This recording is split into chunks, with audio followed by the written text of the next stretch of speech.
L'Euro de football, décalé d'1 an à cause de la crise sanitaire, va démarrer le 11 juin prochain. Placée dans le groupe F, l'équipe de France fera son entrée en lice de la compétition le 15 juin prochain face à l'Allemagne, puis ensuite le 19 juin contre la Hongrie et finalement le 23 juin contre le Portugal, vice-champion d'Europe, et champion du monde en titre. Les hommes de Didier Deschamps pourraient toucher environ 340 000 € chacun en cas de victoire finale, comme l'ont indiqué nos confrères du Parisien.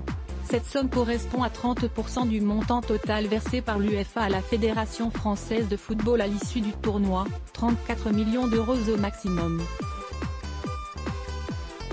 Un total avancé auquel auront droit les 26 joueurs et les 4 membres du staff tricolore en cas de titre et d'un parcours constitué de 100% de victoires. Il n'y a pas à discuter des primes. On reste sur le système déjà mis en place lors des précédentes compétitions.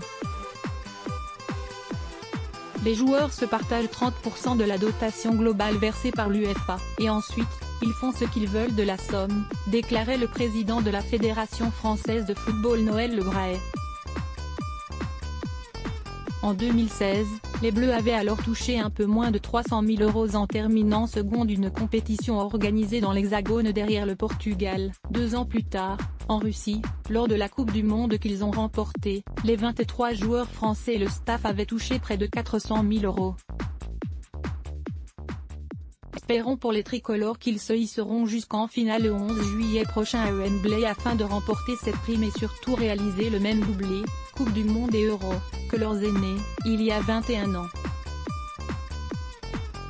Mais avant de démarrer ce tournoi continental, la France affrontera en amical le pays de Galles à Nice, ce mercredi 2 juin et mardi 8 juin prochain contre la Bulgarie, au Stade de France. À voir également, le bizutage amusant des nouveaux membres de l'équipe de France de football. La rédaction à lire aussi à Block Test.